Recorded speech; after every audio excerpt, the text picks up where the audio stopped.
Hello, everybody. This is Greg. My name is Greg Griffin, and I am an addict. I'm coming to you Wednesday nights at 6 p.m. Pacific time every Wednesday. For some of you that haven't known me or haven't met me, I would like to introduce myself to you a little bit tonight and give you, my background, tell my story. I don't know if you've ever been to an AA or an NA meeting. I was just talking to a friend of mine, dear friend of mine, Susie Foreman, who I've known now for crying out loud, 30 years. And I met her in Las Vegas when I was in the throes of my addiction. And I'll tell a little bit more about the story with her later as I tell my story tonight. But I'm really super excited to be interviewing her in 2 weeks, July the 1st, Wednesday, July the 1st at 6 p.m. Actually, my brother David will probably be interviewing the two of us together. She's got like 27 years now, clean and sober, really devout AA, NA member, sponsors, has sponsored several sponsees through the years. I'm just really super excited. I'm super excited to know that she's coming up here in 2 weeks. Anyways, let me tell you a little bit about myself. First started using drugs in 1977. It was my junior year of high school, and it was weird as I was as I was going back in time with my brother when we were leading up to starting these sessions last February. I was just really excited to share my story, and so I had to go back to where right before I started, right before I smoked my very first joint. All my life, I've been an athlete, elementary school, junior high, high school. I have a middle brother. David's my older brother. I have a middle brother, Mike, who we are a year and 10 months, almost 2 years apart. And as you can imagine, being an athlete and competitive as I was, I wanted to beat him at anything. So it really helped fuel me in my athleticism as I went through school, because I started at an early age. So I was telling my brother, when I was interviewed first, Leslie asked me the question. Leslie says to me, she says, Greg, why did you pick up or decide to pick up a drug in the first place? It's a good question, right? So, for me, it wasn't really, peer pressure. It was situational. Like I said, 1977, right before my senior year in high school. I ended up connecting it later on down the road, my liking or what that drug, that high, the intensity or whatever it was. I looked back on it, and it took the place of me at the end of a wrestling tournament, winning the gold medal at this tournament with a little olive wreath, put on my head and standing on that top step of the podium and just feeling that adrenaline, recognition, those types of things. And what ended up happening once I got out of high school, my competitive going to tournaments and stuff pretty much stopped. And I started kind of feeling that void, I think, with other drugs and alcohol. So anyways, 1977, summer year, before my senior year, smoked a joint. So did that, got into doing it a little bit more often. And before you know it, I was introduced to other things. So you'll hear me say later on down the road, my spiritual sponsor, when I got clean, his name's John Nielsen from Celebrate Recovery. And he told me in the beginning, he says, Greg, he says, it's really not that difficult. You need to change playgrounds and playmates. And that really resonated with me, those words. And it was true, So it's like you become who you hang out with. Like if you're going to be successful, if you're in a business or something like that, and you want to hang out with the 5 successful, people in that business, the thought is that you will become like them if you hang out in that environment long enough. So anyways, I entered the drug environment. I was introduced to cross tops. There were these little white pills with little cross on the top of them. Cross tops, that's the word. And it was speed. It was an amphetamine. And I remember when I took them for the first time, I felt like electricity was coming out of my hair. And I really, really liked the way that felt. So anyways, you know, I believe that is what's really ensnared me in addiction, is because I liked the way it felt, or maybe it was even more so. I liked to be able to have my mood changed, you know, altered states. I enjoyed being in those altered states. So anyways, unfortunately, I liked those altered states too much. And so as time went on and I became to where I don't really think I was physically addicted at that point in time in the early 80s after I graduated in 78. It was more that it became part of my peer group that I hung out with, and we did it on a regular basis. Then came methamphetamine, a little bit of snorting of cocaine. You know, that's back when you're snorting the cocaine back in the 80s when it wasn't addictive, right? Of course it was addictive, but it was different than the crack cocaine that they have now in the world today. So anyways, introduced to, you know, LSD, you know, just the various drugs. I tried all of them. And once I became addicted or wanting them, I had very, very little boundaries around what I would do, who I would steal from to get money to buy my drugs. And so I started getting into trouble a little bit. You know, I got arrested for a burglary. Ended up getting 6 months in the county jail. This is back in 1982. And then I got arrested again for another burglary in 83, and I ended up getting a year in the county jail for that. So now the ante is starting to go up for me.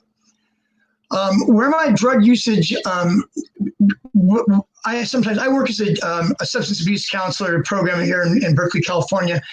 Be part of my story. I've worked there now. I started as an intern there in 1999. I've actually been there now at the program for 21 years. And I just love, I love it. You know, I love talking to the clients. I was telling Susie today, the woman that's the daughter of my daughter, Nicole, that I mentioned we're going to be sharing our story together on July the 1st at 6 p.m. Don't miss it, guys. Okay, don't miss it. It will be worth your while to see it. She's a wonderful, wonderful woman. We have a long past with each other. And like I said, I'm really excited about being able to share with her. So anyways, got into these county jail troubles. And then finally, when the gig was really up for me legally was I went up to the state of Nevada, Reno, Lake Tahoe area. And over a drunken weekend, I had a checkbook that didn't belong to me. And so what I did was I would check into a room at, like, say, at Harrah's in Reno. I would check in. I couldn't cash checks at the cashier's cage because you have a limit to what you can, how many checks you can cash and the amount of that. They have like a system that monitors all the casinos in Reno, which is a smart thing, obviously. So I found out that I could go ahead and rent a suite at Harrah's for 4 nights at $200 a night. And what I did was I went back in the evening and I told them at the desk, you know, I checked in 11 in the morning. Now it's 2 o'clock in the morning. I'm checking out. Got an emergency in the family. Me and all my cleverness, right? Not knowing that I was going to go to the penitentiary for this. I would check out and they would give me the remaining 3 nights cash. So I did that to a couple places in Reno. Took a cab, mind you, from Reno to Tahoe. Did the same thing in Tahoe. The second place I went, next thing I know, whoom, the security swooped on me. So they swooped on in and arrested me, put the handcuffs on me and all that. And then the local police came and picked me up. So I was really in for a real awakening this time. And so in the state of Nevada, I wrote 8 checks over this drunken weekend, which was just fueled with alcohol and gambling and just like off the hook, destined to be caught. You know, it was very reckless and of course, they give you a thumbprint. They take a picture at the thing as you check in, all that. So, anyways, I get locked up. It's Minden. It's in Lake Tahoe. It was Minden County Jail. I always remember Minden County Jail. So, anyway, so I meet with the public defender when I'm there, and so 8 checks, right? And he tells me each check, guys, in the state of Nevada, each check that I wrote carried 1 to 10 years in the state penitentiary. So I plea bargained to 1 check over this weekend. I plea bargained to 1 check, and they gave me 5 years in the state penitentiary, which was really, really a rude awakening. So anyways, I ended up doing that bit of time that I had to do a little over 2 years. And when I paroled to this drug and alcohol program, actually the program that I'm now currently working at. And while I was incarcerated, and you get to know a month or 2 months before the time is of when your parole board, when the parole board is going to meet, to where you have a date. You go into this room. There's like 4 members on a panel, and they ask you questions, and you answer them back. So my thought was that because I was drinking, and because I was doing these things I was doing, and because the way that my life was back then, I did need my brother David, I'm actually on his site. This is his church site, and him and his lovely wife, Leslie, have ingratiated me into this. Thanks, you guys, just to go back for a second. Last Thanksgiving, my mom passed last May 29th. That is a significant date that I will get to a little further on right now. But for the time being, my mom passed in January, so it was the end of November of 2019. My brother David and his lovely wife, Leslie, came up to my house. I stay with my father right now, taking care of my father. My father's not well. My sister and I care for him, and we've really and truly pretty much almost carried him back into health. His health is not good, but anyways, David and Leslie come up for Thanksgiving. And so Leslie made this beautiful Thanksgiving dinner and stuff. And we're talking afterwards. And, Leslie tells me, she says, Greg, she says, the people that I counsel and the people that, reach out to me in the Magick and their church, she tells me that there's a real need for some substance abuse information, substance abuse counseling, substance abuse history. And, it just really got my juices flowing, guys, because I knew I was going to be opening up to not just people here I live in California and Nevada, where they're at, or not even just in the United States, Canada, Europe, just a lot of places, And, I was telling Susie today, isn't it amazing? The prison time that I did, the jail time that she's done.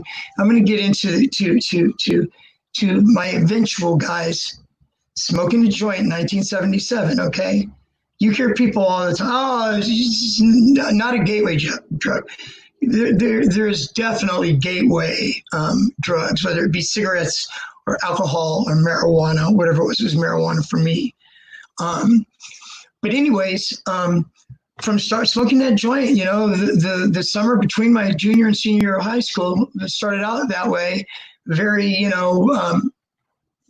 very not a lot of things involved in smoking pot. Probably now I would say estimate probably in the high school, off the top of my head, people that are in high school right now, I'd say 20 to 25% of them probably have used marijuana or drank or tried something. A lot of it's probably tied to peer pressure as well. But anyways, that joint in 1977 ended up going and traveling and taking me from California to Northern Nevada to Las Vegas, Nevada, where I was there for 2 years. I got a heroin habit, which really just took me, took me down the rabbit hole. Obviously, I'll get to that here in a minute. Anyway, so my brother David graciously pays an entry fee for me to this program here that I'm now currently working at, 1987. So, I stayed there for 6 months. I left after 6 months, stayed clean for another 6 months, and basically went back to using again. So anyway, I ended up using again. ended up traveling back to Nevada, where I was on parole at, supposed to report to the parole office.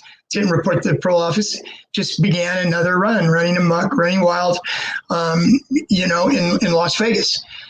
So anyways, I'm in Las Vegas, and this is where I meet Susie. I'm going to go back to Susie here. I'll go back to Susie here as part of my early recovery, as that's where she came back into my life again. So anyways, I go to Las Vegas, 89, 90, drinking, doing some coke, basically, what I call harmless, but we all know that it's not harmless, but, harmless compared to what? A step down compared to what, right? A step down compared to heroin, guys. So from 1991,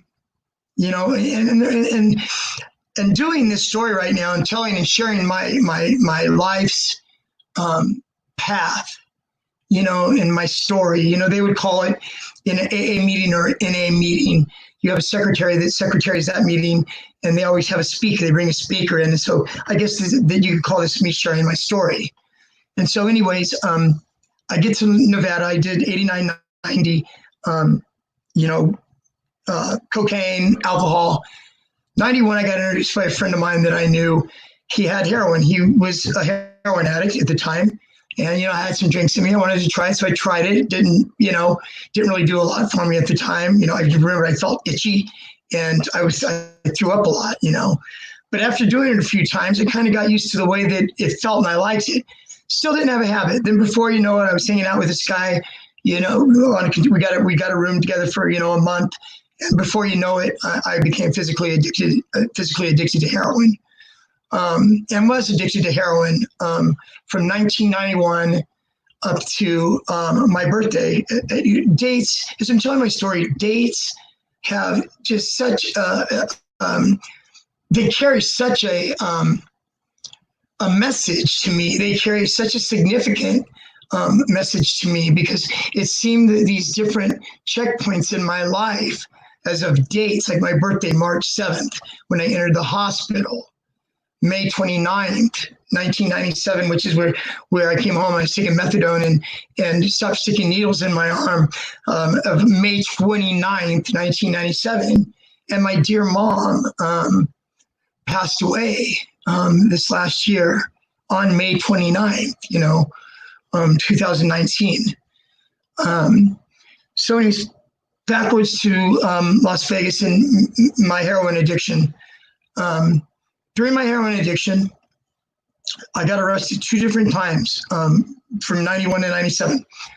Once I got arrested for paraphernalia, I had some syringes and some spoons and just the normal get up and set up that, us heroin ritualistic as heroin and shooting heroin is, from buying it to going to the room and closing the blinds and putting it on a spoon and putting water, heating it up, cotton, drawing it up, the whole thing. It's very, very ritualistic, heroin is. So anyways, 30 days in the county jail for paraphernalia.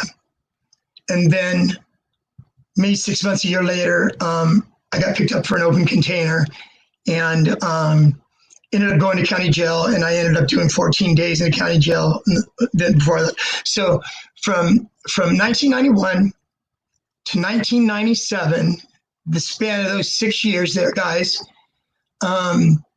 minus 44 days, I shot heroin every day, several times a day. And like I've shared before, that being a heroin addict, it's really hard work. It's hard work. It may sound funny, but it's hard work. There was a lot that had to go into me being able to consistently over and over again, having money every night when I went to bed at night to be able to cop in the morning.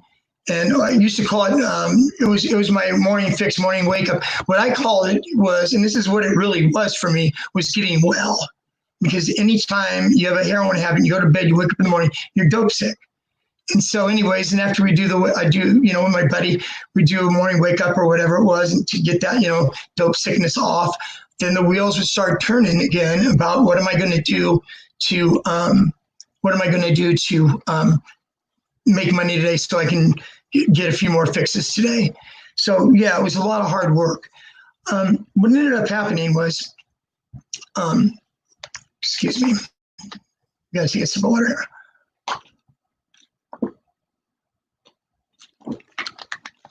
Okay, thanks guys. What ended up happening is over that period of time, I didn't eat. Basically, all this stuff, after all this stuff was said and done, and I came out of the other side of my addiction, once the smoke cleared and once I was convalescing and, away from the drug for, several months, and got to look back, on it. It just showed me just how crazy of a ride it was. It was crazy. So anyways, 1997, I wake up, I have this pain in my chest. I'm thinking it's my heart. I'm not knowing what it is. Don't want to go to the hospital because I'm a heroin addict, and I'm thinking I'm going to go to the hospital. I'm going to be dope sick, right? Little did I know they were going to give me methadone, or they're going to do whatever they need to do to be able to keep me medically comfortable, so I wasn't going through withdrawal symptoms while my body was going through the trauma that it had already been going through. So anyways, I went to the hospital on March the 7th on my birthday. What ended up happening is I had pneumonia. My left lung was totally full of fluid. And when they admitted me to the hospital, they had to put in a chest tube to drain the lung. And so they did drain some of it and stuff. And then time went on and I was still in the hospital. My mind still wasn't totally wrapped around what was going on with me. And so they couldn't get the infection off. They couldn't get the fluid off. So what they ended up having to do almost 2 months into the hospital was they had to do surgery. So they had to go into my lung, exploratory, to see what they needed to do. And then when they went into my lung, they had to open it up. They had to drain what was in it.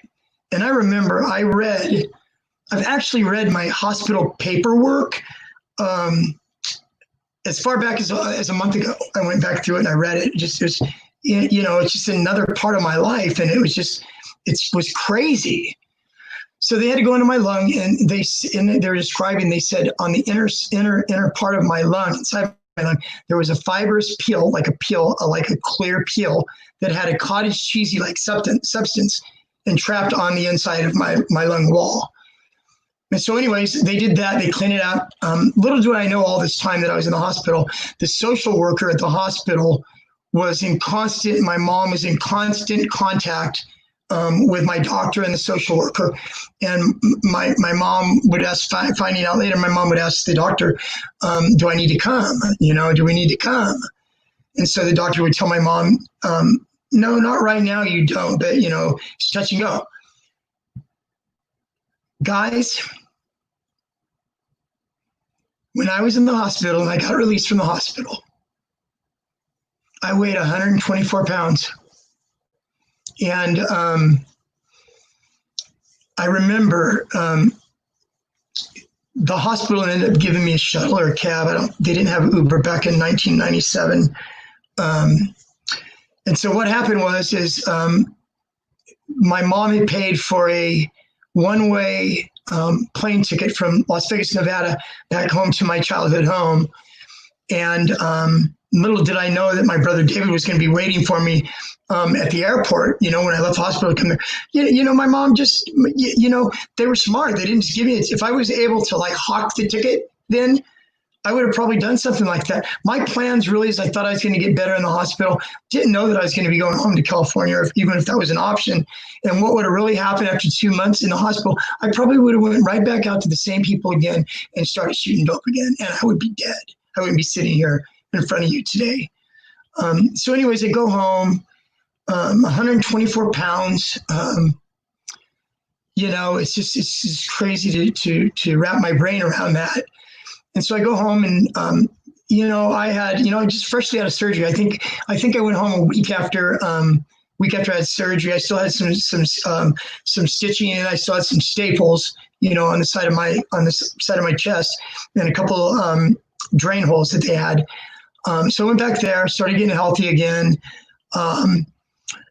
got healthy. And then there came a time, when my brother interviewed me, he actually, if you want, you go back, I believe it was February 15th of this year, February 15th, 2020. It was when Leslie and David interviewed me for the very first time to begin doing what I'm doing right now here with you guys, passing on, some recovery stuff, some skills, relapse prevention, different skills and stuff that you can use for yourself in your life.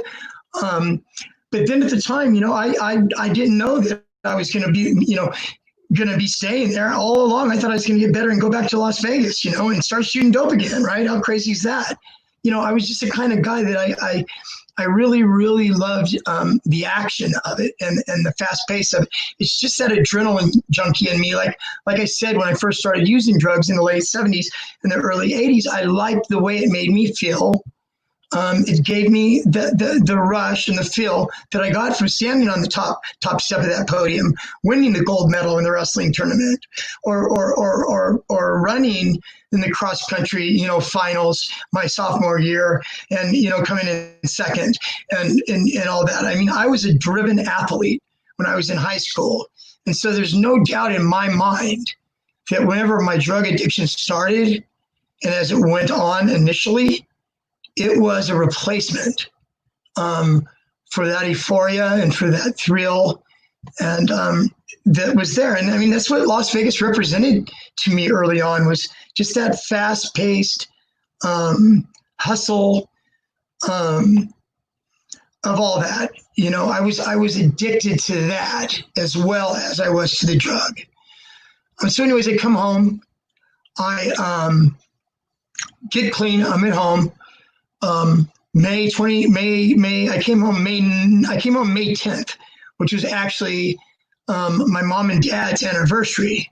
Like I said, mom passed away last year in May 29th, my sobriety date, passed last year that date. And May 10th, 19 days before my mom passed, my dad visited my mom in the hospital. My dad doesn't like to go to hospitals. He never has. Mom's been in the hospital a lot. Dad never goes. It's just too hard for him to go. It just literally makes my dad sick to his stomach to see my mom or see his wife in that condition with an IV in or whatever. Just made him nervous. So anyways, we got him to go to a SNF, a skilled nursing facility mom was in between the hospital and that. And he got to see her. They got to celebrate their 65th wedding anniversary last year, May 10th of 2019, before my mom passed. But anyway, so I come home. I'm probably home May, June, July, August, September, 4 months. And we get a little flyer in the mail. It's like a little postcard thing. And on it says Celebrate Recovery. So Celebrate Recovery, for those of you that know about it, I think they still go on. But over the last 10 or 15 years, they were big in churches. It was biblical, 12-step. It was the same 12 steps as NA or AA, but it was through Jesus Christ, and it was through, God, through God. And so all the 12 steps of AA, when they originally were written, the Oxford group was a part of that. AA started out in 1935. AA started out with Bill Wilson, which is Bill W. for anonymity sakes. They use the last initial, and Dr. Bob. And so they're the ones that spearheaded and started out AA back in 1935. And like I said, the steps were based on, Oxford group was a religious group, and the steps were based on Bible verses. So anyways, so keep going, Celebrate Recovery. See that mom lays this postcard in there, beginning of October. I still to this day remember. It was November the 4th, 1997. Celebrate Recovery. So as the time came, it was Halloween or something like that. It was a week before this, November 4th, and I told mom. I said, "Yeah, mom." I says, "I see the postcard that you have here, this flyer that you have here, of Celebrate Recovery." I says, I know that it was intentionally. I know that the dang thing was intentionally placed there, mom. Passive aggressive as my mom is, right? But she placed it there. I said, I'd like to go. And she said she'd like to go with me. Can I go too? So of course she came, mom. Little did mom know at that point in time, not only was I going to get my own help, Mom was also going there and was going to get her help, even though she didn't realize it at the time. Excuse me, guys, it's hot in here. I got to take another sip of water. Excuse me.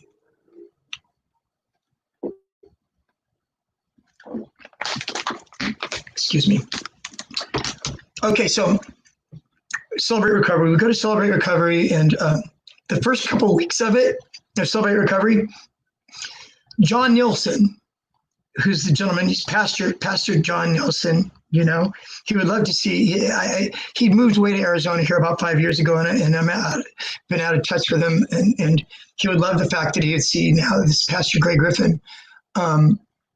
It's a wonderful thing. I have some plans and thoughts of what that's going to look like here coming up in the future, and then hopefully in a few weeks, guys, I'll be able to share that with you. I'm kind of excited about it. Anyway, so Pastor John Nielsen was the one that was really the one that ran. He was like the main guy of it. And so what it was Mom didn't know this. I didn't know this at the time.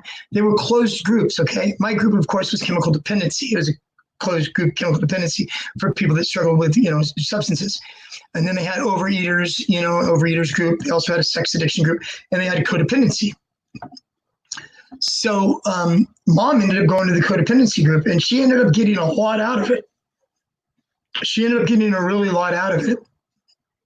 And so it was wonderful that I was able to share that with my mom, that she was able to go and do that. And so as time went on, guys, 97, now 98, towards the end of 98, I'd been home a year and a half, and it got to the realization that, I had to find out now that I knew that I wasn't going to go back to Las Vegas again and still, play poker every day and shoot dope. Before I started getting strung out on heroin, I played poker every day. I'm going to go back to that in a second with Susie. Anyways, we have Celebrate Recovery. And so a year and a half later, we're at the end of 1998 now, and I need to figure out what am I going to do for a living in my life. Here I'm 38 years old, don't have a career. I have very little college behind me. And so through the stuff I did at Celebrate Recovery and the man, John Nielsen, that I told you about, John Nielsen pretty much, you hear about sponsors and 12-step AA and NA. John Nielsen pretty much took me and put me under his wing, and he loved on me, and he listened to me. And it was a beautiful thing. Got to a place in my life where I needed to decide what I was going to do for myself. And then once again, Mom and Dad, here they are, here to help me, Mind you, this is their son who in 1985, they had to get on a plane in Oakland, fly to Las Vegas, rent a car in Las Vegas, and drive 4 hours up to the camp that I was incarcerated in. Driving up to this prison, to the gates where they ask for ID, kind of thing, where they put this long pole thing with a big mirror on the bottom of it. They stick under your car to make sure you're not like smuggling anything in or any prisoners out, right?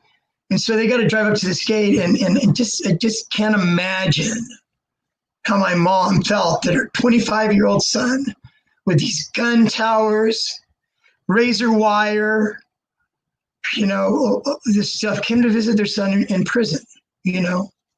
This was after I ran amok as far as what I would steal and what I would hawk and what I would do for my drugs in the early 80s.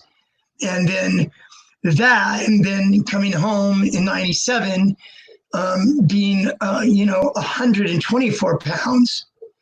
And once again, Mom and Dad were there for me, helped me through college so I could get a career.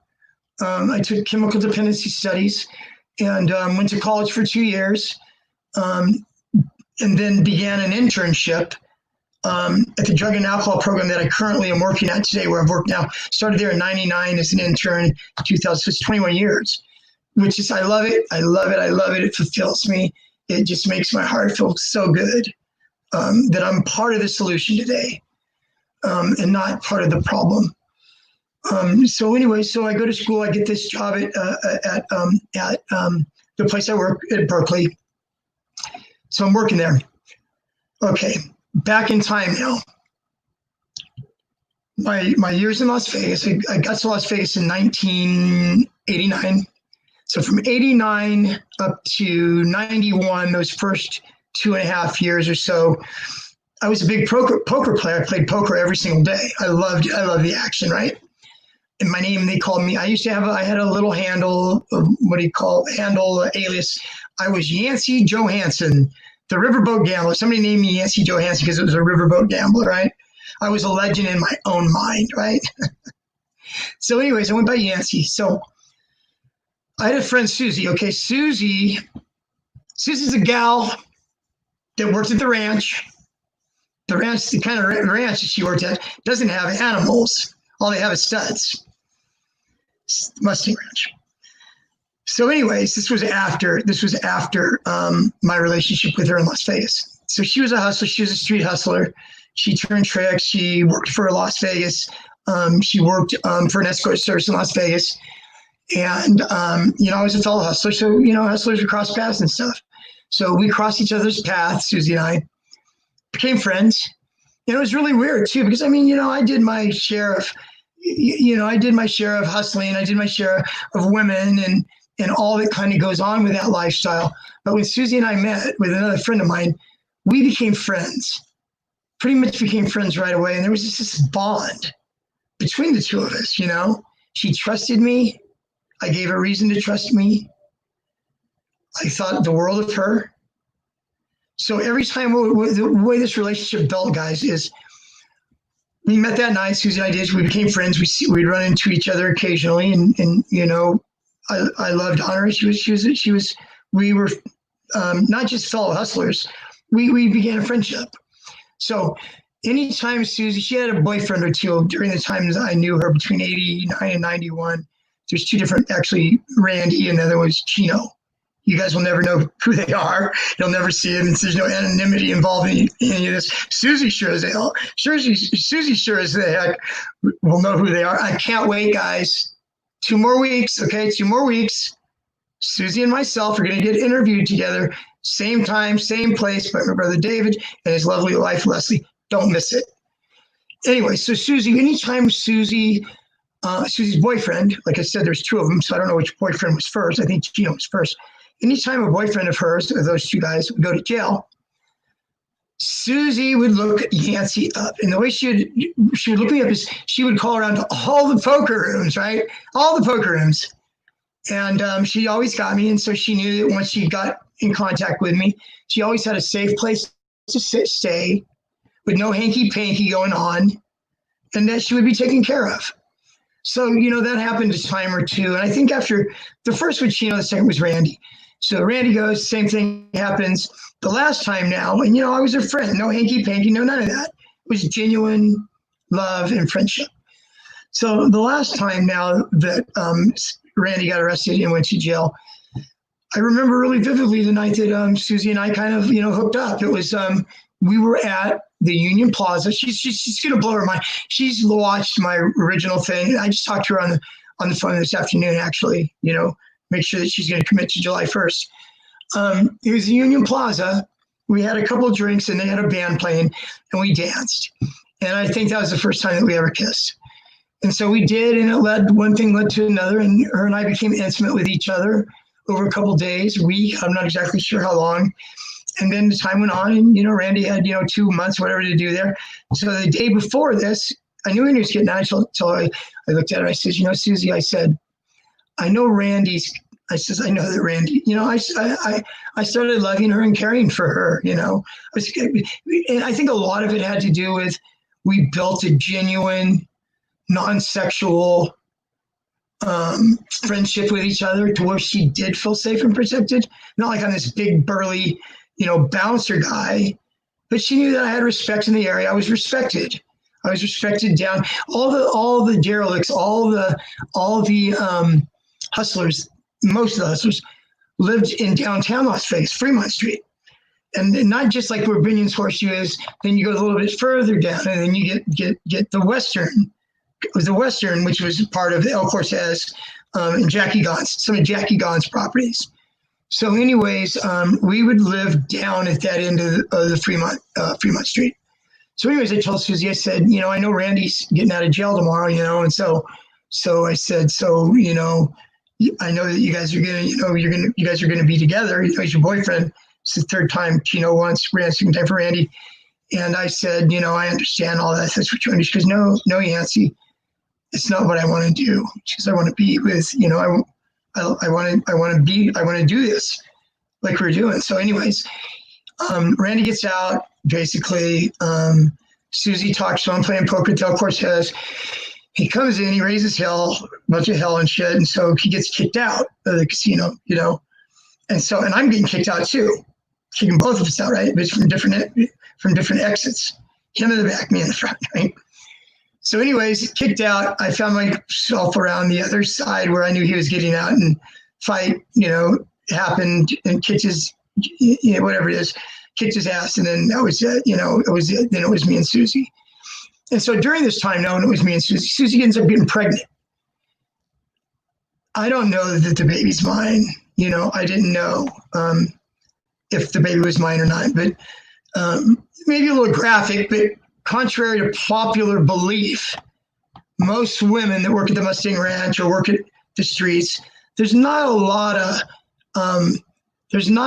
of missionary sex going on. There's other quicker, faster type things. Not to be too graphic with this, but anyways, that's why I'm saying I don't know if the baby was mine or not, even though I knew it probably was. So anyway, Susie and I are together, and something happened where we had a falling out. I told her, if you ever cheat on me or if this ever happens, I'm going to be done, right? Still didn't know if the child was mine. So we were done. After a couple of months, we split up. I never saw her again. I get a phone call February 14th, 1991. I am at a poker room, guys, that is like off the beaten track of Las Vegas that she's never seen me at. I get a call to my room. It's Susie, Valentine's Day, 1991. And she goes, I just want you to know that your daughter was born today if you want to see your daughter. I was in denial about it. Definitely didn't want the responsibility of it. Basically said, I told you I was done, and I hung the phone up. Never to see her again. As God would have it, guys. Susie, Susie did coke. She smoked crack. I was turned on to crack cocaine probably in 89 or 90. This was before I started messing around with heroin. But anyways, I told Susie basically, I'm done. So anyway, she finds me at this obscure poker room. I wasn't at the poker room. She actually called my room where I was staying at, that I played poker at, and got me. That's when she says, don't you want to see your daughter? Hung the phone up, never to see her again. Fast forward now to my recovery. This is Las Vegas, Nevada, guys. Fast forward to my recovery. Become a substance abuse counselor, intern 1999. Move up the chain a little bit at my job, being responsible, move up the chain to supervisors, positions, and stuff. There was a conference that was in town. I was part of what's called, I had a KDAC. My certification was KDAC, which is a very recognizable and probably one of the highest recognizable substance abuse positions in the state of California. Hold on, excuse me. Sorry about that.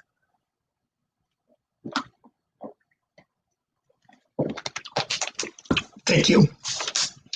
So anyways, I'm working at where I'm working at. And so this conference that they were having, the KDAC conference, was Thursday, Friday, Saturday.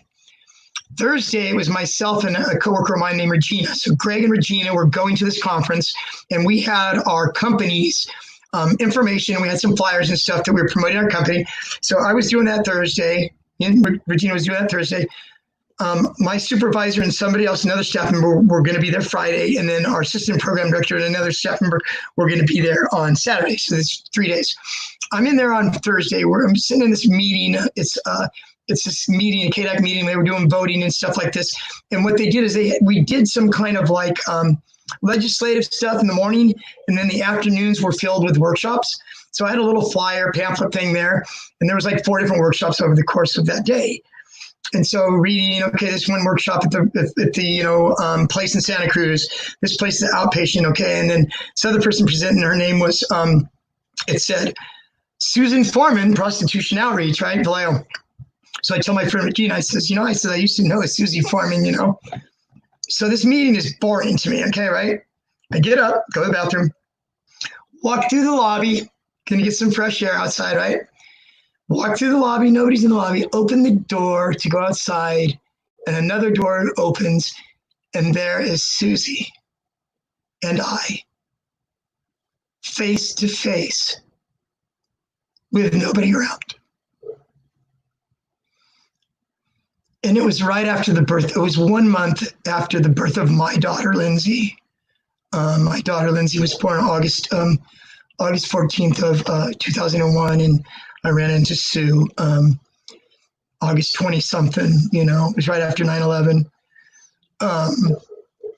So there she was, and there we were. And so she told me, I still remember, she says, I didn't know whether to hug you up and kiss you or to slap the shit out of you.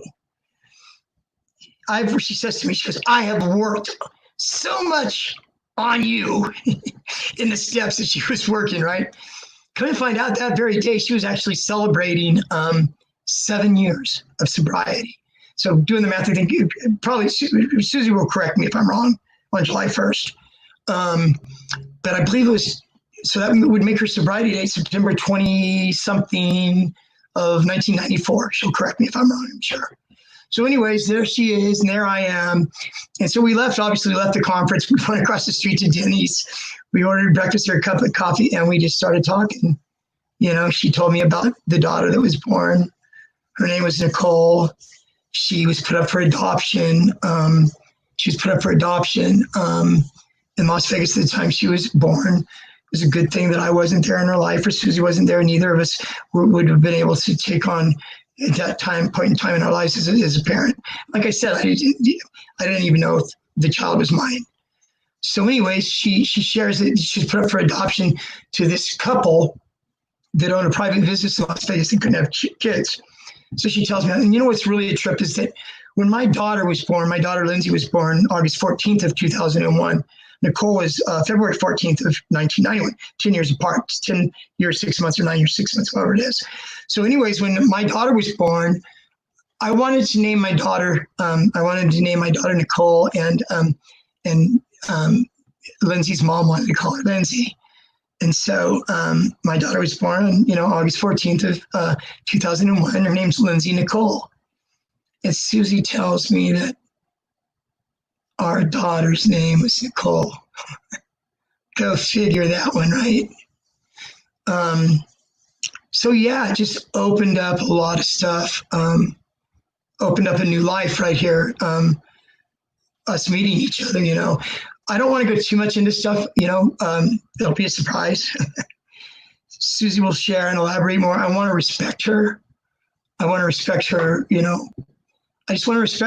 I'll let her share what she feels comfortable sharing. Anyways, so, Susie and I actually took vacations together after that. We'd go to Vegas together, both very much on guard, both very much knowing what we can't do, that we can't go there and all that. And she was really, really rooted in her recovery. And I myself was really rooted in my recovery as well. And we were able to do that.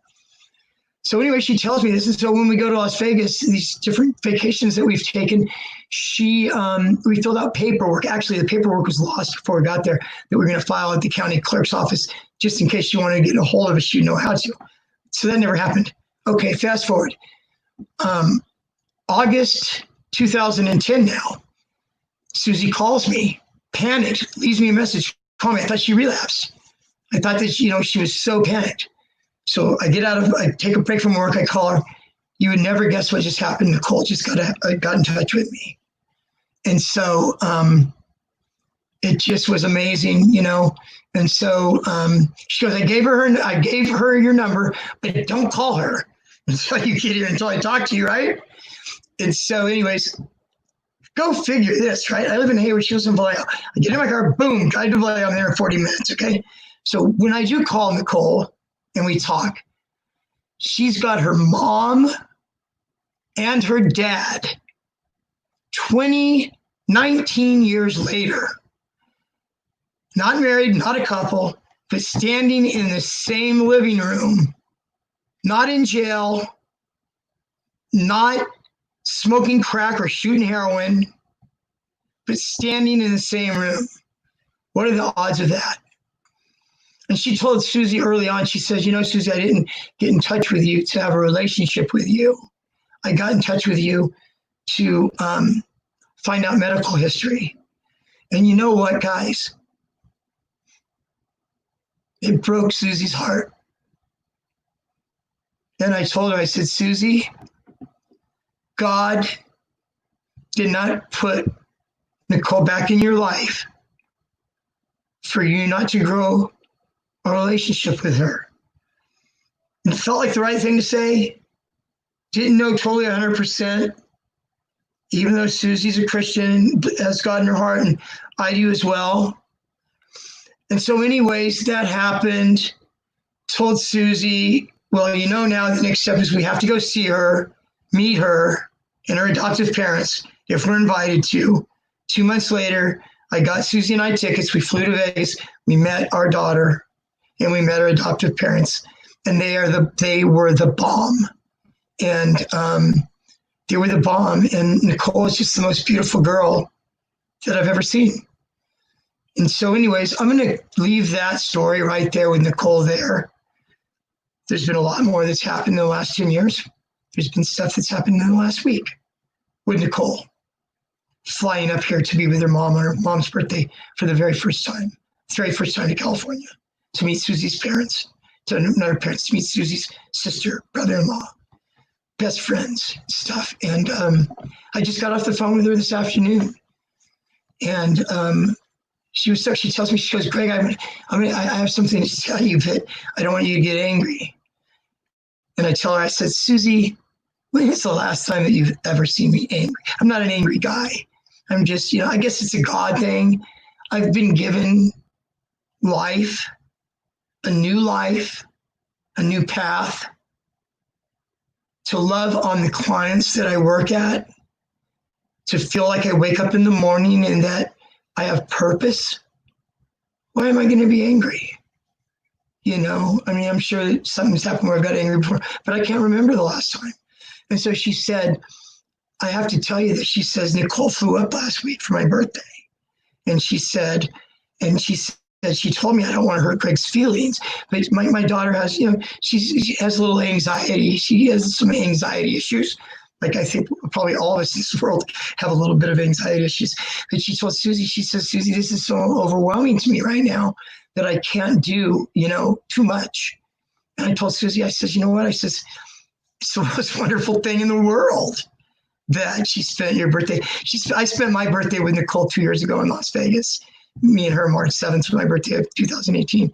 I was able to fly up there, and Susie was probably a little jealous of that. And I don't blame her. She's like, I'm a little jealous that I didn't get to see my daughter too, but I understood 100%. Anyways, this is good. I didn't know how this was going to go because it's a touchy, you know, issue for me and subject for me. And also want to just go very lightly as far as Susie's feelings go. I'll let her share her feelings with you as she feels led to do in 2 weeks. Okay, guys. Life is good right now, so let me keep going back to where we're at.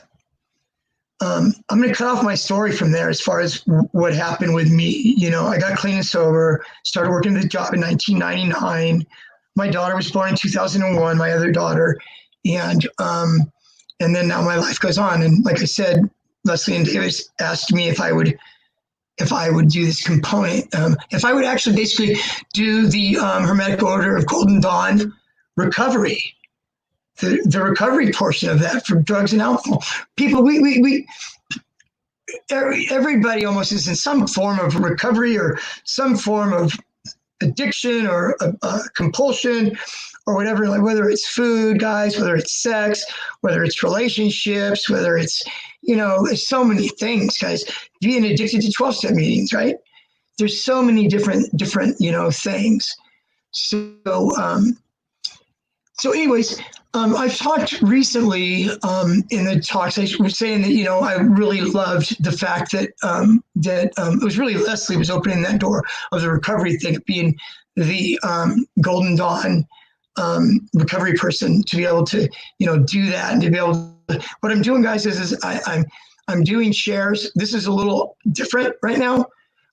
My brother asked me a few weeks ago, I think I was doing a relapse prevention talk.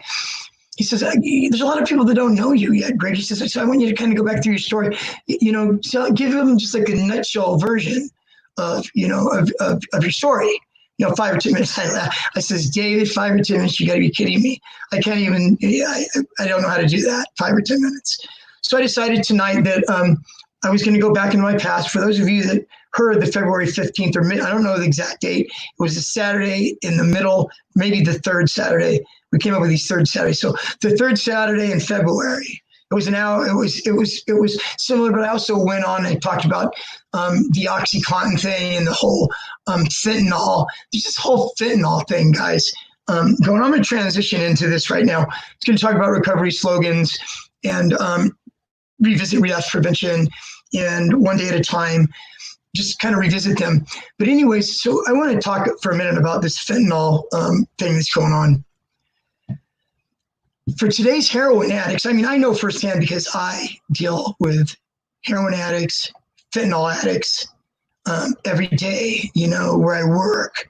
I'm lucky enough to just be able to introduce myself to them. They introduce themselves to me, and lucky enough for them to just tell me and share their story with me, about what's going on for them and, where they're at and stuff. And I can share my story, I still have some tracks, light tracks, along my forearms and stuff from where I used to shoot dope. Sticking needles, guys, sticking needles in my arm several times a day for 6 years, minus 44 days. And so there's part of that when a 21-year-old client knows that 60-year-old Greg's drug of choice was heroin and cocaine mixed, speedballs mixed, and that I've done prison time, all of a sudden I gain all the credibility in the world, right? Now I can listen to you. I've been to prison and you stuck needles in your arm for 6 years. Go figure, right? So anyways, guys, today what's happening is fentanyl is the new thing. First it started out, it was heroin and it was laced with fentanyl. What happened is the drug cartels down in Mexico, I couldn't wrap my brain around it at first. They even say it's getting put in cocaine and in meth. I haven't seen that. I don't know that, but I hear from the clients that in fact is true. So this fentanyl thing where, okay, there was a guy, I don't know the name or exactly where he's from, Brazil or someplace like that. One of the head guys of the cartel hired this chemist to teach these few people that are in the cartel how to cook up fentanyl, kind of like they used to do methamphetamine in a lab and all the ingredients. Well, now we got fentanyl, guys. Teaching how to cook up fentanyl. Mind you, fentanyl is 80 times stronger than morphine. So we got this fentanyl. They're lacing the heroin with it, so it's potent, and it's getting people hooked and stuff. But it's killing people as well. People are overdosing left and right. The very first time I spoke, I showed this. Actually, I'm showing it. Excuse me. I think I have it in here. Let me see if I have it here. I apologize. And I do. I showed this last time that I shared. Okay. Let me see if I can get that centered. Okay. There. Okay. You see that, guys, right there? Okay. You know what this is? This is Narcan. This is a kit. It's an opioid. It says right here, guys, it's opioid overdose rescue kit. Okay. It has it in Spanish right here, right? So they have this. Okay. And in this kit now, guys, you see that? That's intranasal. That is intranasal. And what it does, guys, is anybody that leaves my program where I work at is given one of these. If they're an opioid addict, they're given one of these as they leave. If they leave the program against staff advice, they're given one of these, okay? Because overdoses are rampant. Rampant. Kids are dying left and right. So the thing is that, you have that, okay? If you OD yourself and you haven't, maybe thank God, hopefully somebody will find that on you. Somebody will find that and use it on you. If not, you can use it on somebody else, or they can use it on somebody else. As many of these as we can get out there, guys, once it's used, is saving somebody's life. And that's where we're at today with the strength of this fentanyl. It's crazy. So anyways, I just want to touch a little bit on a couple of things that I've done. I was talking about recovery slogans. I kind of was trying to think what I was going to do this Wednesday here. And so I've done relapse prevention, I've done 12-step programs. I've done one day at a time. I'm going to talk about one day at a time again in a second.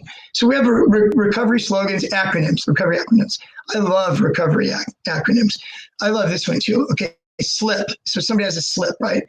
Called SLIP, SLIP. Sobriety loses its priority. I love it. Ego, easing God out. Love it. So anyways, there's these different slogans and stuff in recovery. And there's a thing, it's called HALT. It's a emotional state of relapse prevention. It's relapse prevention. It's a state. HALT stands for don't get too hungry, angry, lonely, or tired. There's just 4 emotional things. And they have that acronym and they have those words because they've identified those 4 things as emotional states where somebody's vulnerable to relapse in, right? So like anger, like I just shared with you about anger, and me telling Susie, my sister even, when is the last time that you've seen me angry? Really? When is the last time? And, and I thank God for that. I'm a lot of things, but I'm not angry, guys. But so anger is probably one of the number one things that people relapse on today because it's such a powerful emotion, And so what do you do with that, guys? I was talking to a friend the other day. We were talking about stress. He was stressed. And he says, and I says, I have some really good relaxation techniques for you, some guided imagery, some really good deep breathing. There's this one exercise that I'll share it with you now. It's very simple and easy. And you try it out sometime. It's effective. So you get your body into a really rested posture to where you're comfortable. And then you start from the feet up. You take your feet and you just clench them like a ball and hold them and count to 5. 1, 2, 3, 4, 5. And then you release it.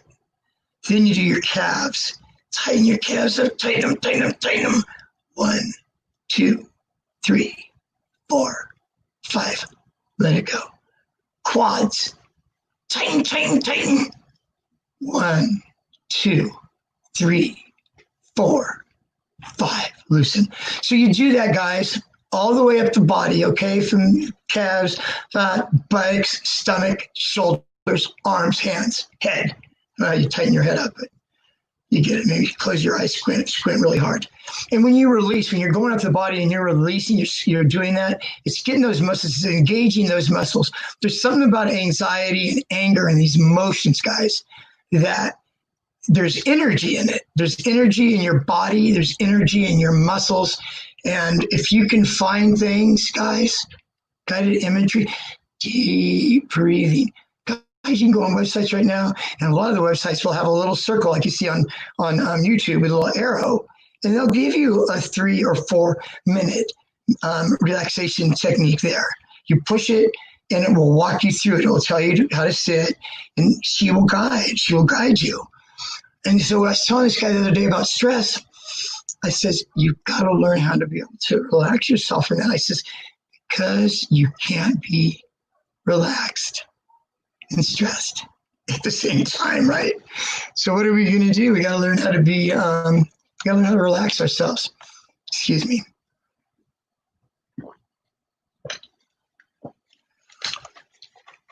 So anyways, that's a little bit of a spiel for anger. A continuation of that, guys, is if you're in drug and alcohol treatment, if you're in a program, if you have insurance, I would recommend for anybody that, it's been a few years since I've seen a therapist, but while I've been clean and working on the job and while my life is good, as far as what I'm concerned, in my heart, my life going on really well for myself, I saw a therapist still once a week. It was just a wonderful thing for me to sit down and just share my stuff. I mean, we all busy. I have a daughter right now. She's 18. My other daughter, Nicole, that I just talked to you about just now, she just turned 19 on Valentine's Day. And, we have stuff in our life. We all busy. Our lives are busy. We have this, we have that. It's good to be able, especially me. I'm in a helping field. Anybody that's in a helping field, like doing what we do with substance abuse counseling, whatever you do in life, guys, it's always good to be able to process your stuff with somebody. It's healthy. So I would recommend that, anger management classes. There's a lot of stuff. This is the thing, guys, about recovery, okay? Recovery is not for people who need it. Recovery is for people that want it. That's key right there. You've got to want it, okay? When you want it, then you start doing some of these things that I'm talking about. You start tightening your damn feet up, right? Or you start doing that. You start exercising for 30 minutes or more and reading for 30 minutes more. I'm going to talk about that in a minute when I get to one day at a time again. So anyways, anger is a very powerful emotion. Probably one of the number one emotions that people relapse over. Angry. I'm tired. Don't get too tired. I mean, we work feverishly. Some of us work really, really hard at what we do. Some of us are driven. Some of us aren't. But anyways, we all do get tired.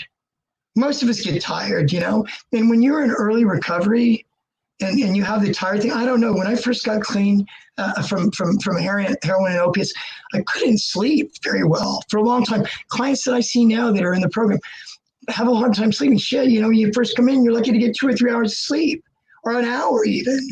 But there's things, you see, all bets are off. We can't drink until we pass out to go to sleep, or we can't take, a couple Xanax to go to sleep. We're recovering now. All that stuff is off. But, guys, we've got melatonin. We've got valerian. There's stuff that we have that are natural herbs, Eastern medicine. Try these things, it's really important, So anyways, let me talk a little bit about one day at a time again. I spoke about it here a few weeks ago. Sometimes for people in recovery, when they get into recovery, things just seem really, really overwhelming. So, that's why you hear the term one day at a time. What does that really mean? It means that, I don't want to look off far in the past or too far in the present, okay? The present isn't here yet. Today is here. So what we got to do is we just have to stay clean and sober, guys, for today. One day at a time. And so how do we do that? My job in life as a man in recovery is to change me, changing me one day at a time. Talk about scheduling. With one day at a time, scheduling is so important. What I do usually, guys, I know this firsthand because I've lived it, and I still live it to this day. In the busy world that we're in, with working, I'm also a realtor. I do a little bit of, I'm a real estate agent. We've got the COVID-19 stuff and all that going on, and it slows stuff down and all that. But, I have a lot going on in my life. And just as everybody's got a lot going on in their life. And for us as addicts, especially in early recovery, you need structure. Structure is the best thing in the world for us addicts. And what does that mean? That means that we have to have stuff lined up in our life. And I'll give you an example here in a second. We have to have stuff lined up in our life to be able to take the hours that we have right now and fill them with healthy stuff, planned out stuff that's going to help us means to an end, stuff that we know of, stuff that we have planned. Okay, what I did was you can go on the computer, you can download a daily hour, 6 o'clock, 7 o'clock, 8 o'clock, or every half hour, however you want to do it. and download that. And so wake up 6 o'clock, coffee 6:30. This is like one of my schedules. Up 5 o'clock, 5:30, leave the house. At the gym, 5:45 to 6:30, workout, shower. At the real estate office at 7 till 10, leave, go to my other job, and on and on and on, and have my day broken up into things like that. Because of that, everybody's days are different. Everybody's jobs are different, whether you have a job, you're going to school. If you don't have a job, guys, it's really, really, really super important. If you're coming from residential treatment out back into like an SLE, sober living a home, and you're not working right now, okay, guys, you get up at 6, you're going to go to bed at 10. Hell, what is that? That's 16 hours there that you've got to account for. And so for me, people where I work at and those that I'm helping and just kind of putting my arm around them and loving on them and guiding them and mentoring them and being their biggest cheerleader, it's I want to share it. I want them to get it. You know, I don't want, guys, I just found out a week ago, a gentleman that was in our program 2 times over the last few years, wonderful man, died of an overdose a week ago. And this is serious, guys, this is serious. So walking beside them, being able to pass on stuff that I use in my life and stuff that I've seen other people that are successful in their own recovery. What you do is, like I tell somebody, so what you do, guys, is you pick a little over here from this. Then this guy over here, you admire that. You take a little bit from there. You take a little bit that's strong and healthy and makes sense from here, and you get your thing. So you sit down. This is what I would recommend. In your schedule, you need to have at least 30 minutes, 30 plus. I'd love 45 better minutes of exercise, not just lifting weights. Okay, I'm talking aerobic, deep breathing, slow, sweating exercise, aerobic exercise for 30 plus minutes scheduled. 30 plus minutes of reading every day scheduled. I used to be able to, I've ran over 30 marathons and over 100 half marathons in my life. My last marathon that I ran was, 2015 when I turned 55. I thought, I'll show 55. I'll train, I'll do this. And I did it with a psychiatrist friend of mine that I work with, who's a beast. He's 5 years older than me. He's an aerobic machine, right? And so anyways, I said, I'm going to run this, marathon. And so with that, there comes a lot of training, a lot of time. And I did a lot of my training too on the treadmill and the elliptical. And I was able to kill 2 birds with 1 stone. I was able to read. So I got to feed my mind with stuff that I wanted. Some of it was like about real estate stuff. Some of it's about, self-help stuff. But read, okay, guys? 30 plus minutes a day of reading, okay? 30 plus minutes a day of exercise. Every day, find a 12-step meeting scheduled in your day. AA is an hour, NA is an hour and a half. So, schedule that in your day. Even if you don't get anything out of the meeting that day, just even when you do them one day at a time, you don't get anything out of your day, for crying out loud. And you look reflecting back at the end of the night and you say to yourself, you know what, this was a really crappy day. It sucked or whatever, right? You know what? It is another day clean and sober. And that's a wonderful thing. So the 12-step meeting, the exercise, the reading, the giving back, give back. Where I work at, we have a thing called a concern group. If somebody is going to leave our program, we call it on the splitting page, you're going to split. They're irritated, they want to leave, they're going to leave. What I do is I say, well, who's his friend? Who is he close to? What peers is he close to? Get 2 or 3 of these peers that he's close to go up to him and to sit down with him and to remind him of why he is here. You came in because your girlfriend's pregnant. She's due in 3 months and you have a 2-year-old already. What are you doing? You know, have your peers talk to them. And from that, they're not just talking to their peer, telling their peer, you need to stay because of this. How about this? And what about that? They're also talking to themselves. They're also reinforcing their own recovery, which is a beautiful thing. So giving back. So whatever that looks like, whether it's, you know, talking to, you might have 3 months clean and somebody new comes into a meeting, you hear them share. They always ask, does anybody have 24 hours or less than 24 hours? And people raise their hand. So notice that it's not uncommon for people to come up, even you, 3 months in recovery, to go up afterwards and talk to that person because you can relate to that person. And there's a saying, we keep what we have by giving it away. And so hopefully today, guys, I was able to share a lot of stuff. I had 0 notes today. I told my brother I have 0 notes. He wanted me to share my story of 5 to 10 minutes, right? Good luck with that. So I had 0 notes, okay? Got to the first time I shared back in February, didn't go into Susie or Nicole. There's a little bit of a boundary there, you know, like when I talked to her today about sharing. And like I said, July 1st, guys, 2 weeks from now, 6 p.m., be here. It's going to be Susie and I being interviewed by my brother. Don't miss it. She is a wonderful, wonderful woman role model. And I would like to say that she's one of my very best friends. So don't miss that, guys, okay? Thank you for letting me share tonight. I hope I wasn't too long-winded. I can be. You know, my heart is here for you. Honestly, truly, 100%. This is what I live for.